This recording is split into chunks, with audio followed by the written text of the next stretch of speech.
ಅಕ್ರಮ ಸಂಬಂಧ ಹಿನ್ನೆಲೆ ಮಹಾಲಕ್ಷ್ಮಿ ಕೊಲೆ ಆಗಿರುವಂತಹ ಶಂಕೆ ವ್ಯಕ್ತವಾಗ್ತಾ ಇದೆ. ಪತಿಯಿಂದ ದೂರವಿದ್ದ ಕಾರಣಕ್ಕೆ ಹತ್ಯೆಯಾದ್ಲ ಹಾಗಾದ್ರೆ ಮಹಾಲಕ್ಷ್ಮಿ ಅಕ್ರಮ ಸಂಬಂಧ ಇತ್ತು ಅನ್ನುವಂಥ ಅನುಮಾನ ಇದೆ. ಅದೇ ಕಾರಣ ಕೊಲೆ ಆಗಿರಬಹುದು. ಪತಿಯಿಂದ ದೂರವಿದ್ದ ಕಾರಣಕ್ಕೆ ಕೊಲೆಯಾಗ್ಬಿಟ್ಲ. ಸೆಪ್ಟೆಂಬರ್ 2ನೇ ತಾರೀಕಿನಿಂದಲೇ ಮಹಾಲಕ್ಷ್ಮಿ ಮೊಬೈಲ್ ಸ್ವಿಚ್ ಆಫ್ ಆಗಿದೆ.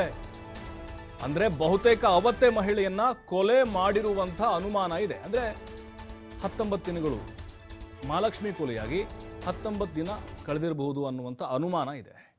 ಯಾಕೆಂದ್ರೆ ಸೆಪ್ಟೆಂಬರ್ 2ನೇ ತಾರೀಕು ಮಹಾಲಕ್ಷ್ಮಿಯ ಕೊಲೆ ಆಗಿದೆ. ಮೊಬೈಲ್ ಸ್ವಿಚ್ ಆಫ್ ಆಗಿದೆ. ಇವತ್ತು 21 19 ದಿನದ ಹಿಂದೆ ಸ್ವಿಚ್ ಆಫ್ ಯಾಕಾಯಿತು? ಕೊಲೆ ಮಾಡಿ ಆಕೆ ಮೊಬೈಲನ್ನು ಅವನು ತೆಗೆದುಕೊಂಡು ಹೋಗಿರ್ಬೋದು ಅಥವಾ ಸ್ವಿಚ್ ಆಫ್ ಮಾಡಿ ಅಲ್ಲೇ ಬಿಸಾಕಿರ್ಬೋದು.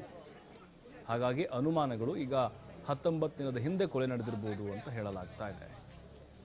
ಸ್ಥಳಕ್ಕೆ ಬಂದು FSL ತಂಡ ಮಾಹಿತಿನ ಕಲೆ ಹಾಕ್ತಾ ಇದೆ. ಬೋರಿಂಗ್ ಆಸ್ಪತ್ರೆಯಿಂದ ಮರಣೋತ್ತರ ಪರೀಕ್ಷೆಗೆ ಅಂತೇಳಿ ಸಿಬ್ಬಂದಿ ಈಗ ಬಂದಿದ್ದಾರೆ.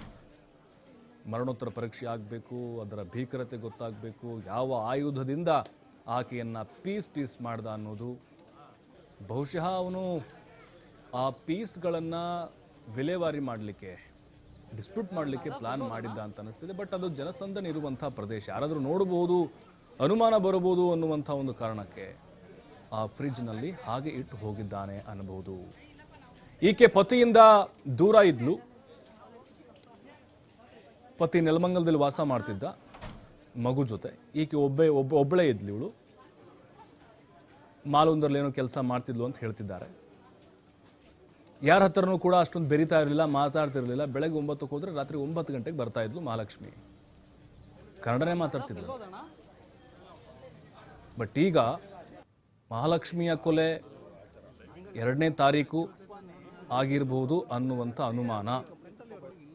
ಅಕ್ಕಪಕ್ಕದವರು ಅಥವಾ ಅದೇ ಬಿಲ್ಡಿಂಗ್ ಇರುವಂಥವ್ರು ಎಲ್ಲ ಮಹಾಲಕ್ಷ್ಮಿ ಊರಿಗೆ ಹೋಗಿರ್ಬೇಕು ಅಂತ ಅನ್ಕೊಂಡಿದ್ದಾರೆ ಅಷ್ಟೇ. ಸ್ಮೆಲ್ ಬರದೇ ಇದ್ದಿದ್ರೆ ಮತ್ತೆ ಅದು ಗೊತ್ತಾಗ್ತಾನೆ ಇರಲಿಲ್ಲ. ಅಥವಾ ಅವರ ಸಹೋದರಿ ಮತ್ತು ಅವ್ರ ತಾಯಿ ಬಂದಿದ್ರಲ್ವ, ಹಾಗಾಗಿ ವಿಚಾರ ಗೊತ್ತಾಯಿತು. ಮತ್ತು ಸ್ಮೆಲ್ ಬಂದಿದ್ದ ಮೇನ್ ಕಾರಣ ಇಲ್ಲಿ ನೋಡಿ. 19 ದಿನಗಳಾದ ಮೇಲೆ ಈ ಕೊಲೆಯ ಪ್ರಕರಣ ಬೆಳಕಿಗೆ ಬಂದಿದೆ. ಅಕ್ರಮ ಸಂಬಂಧ, ಒಬ್ಬ ಯುವಕನ ಜೊತೆಗೆ ಅಕ್ರಮ ಸಂಬಂಧ ಇತ್ತು ಮಹಾಲಕ್ಷ್ಮಿಗೆ ಅಂತ ಆ ಅನುಮಾನ ಇದು. ಬಟ್ ಅವನೇನಾದರೂ ಈಕೆಗೆ ಟಾರ್ಚರ್ ಮಾಡ್ತಾ ಇದ್ನಾ, ಮದುವೆ ಆಗುವಂತ ಪೀಡಿಸ್ತಾ ಇದ್ನಾ, ಅಥವಾ ಈಕೆ ಏನಾದರೂ ಪೀಡಿಸ್ತಾ ಇದ್ಲಾ ನನ್ನ ಮದುವೆ ಆಗುವಂತ? ಯಾಕಂದ್ರೆ ಈ ಅಫ್ದಾಬ್ದು ಶ್ರದ್ಧಾದು ಹಾಗೆ ಆಗಿತ್ತು, ಲಿವಿಂಗ್ ರಿಲೇಶನ್ಶಿಪ್. ಆಕೆ ಮದುವೆ ಆಗುವಂತ, ಇವನು ಬೇಡ ಅಂತ, ಹಂಗೆ ಇರೋಣ ಅಂತ.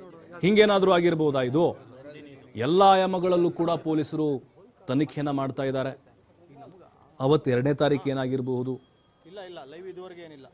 ಈಗ ಕಂಪ್ಲೀಟ್ ಆಗಿ ಸತ್ಯ ಗೊತ್ತಾಗಬೇಕು ಅಂತ ಹೇಳಿದ್ರೆ ಆರೋಪಿ ಮೊದಲು ಅವನು ಪತ್ತೆ ಮಾಡಬೇಕು.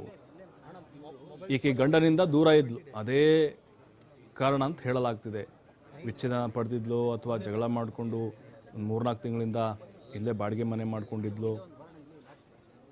ಅವ್ರ ಸಂಬಂಧಿಕರು ಜೊತೆಗೆ ಯಾರೂ ಅಷ್ಟೊಂದು ಬರ್ತಾ ಇರಲಿಲ್ಲ ಅಂತ ಅನಿಸುತ್ತೆ. ಇನ್ನು ಸ್ಥಳೀಯರಿಗೂ ಕೂಡ ಅಲ್ಲಿ ಹೆಚ್ಚಿನ ಮಾಹಿತಿ ಇಲ್ಲ. ಎಲ್ಲರೂ ಕೇಳಿದ್ರು ಗೊತ್ತಿಲ್ಲ. ಯಾಕಂದ್ರೆ ಯಾರೊಟ್ಟಿಗೂ ಕೂಡ ಆಕೆ ಮಾತಾಡ್ತಾ ಇರಲಿಲ್ಲ. ಬಟ್ ಈಗ ಗೊತ್ತಾಗ್ತಾ ಇರೋದು ಆಕೆ ತ್ರಿಪುರ ಮೂಲದವಳು ಅಂತೇಳಿ. ಗಂಡ ನೇಪಾಳ ಮೂಲದವನು, ಈಕೆ ತ್ರಿಪುರ ಮೂಲದವಳು. ಆದರೆ ಗಂಡನಿಂದ ದೂರ ಇದ್ಲಿಕ್ಕೆ, ಆದರೆ ಅಲ್ಲಿ ಒಬ್ಬ ಯುವಕನ ಮೇಲೆ ಅನುಮಾನ ಇದೆ.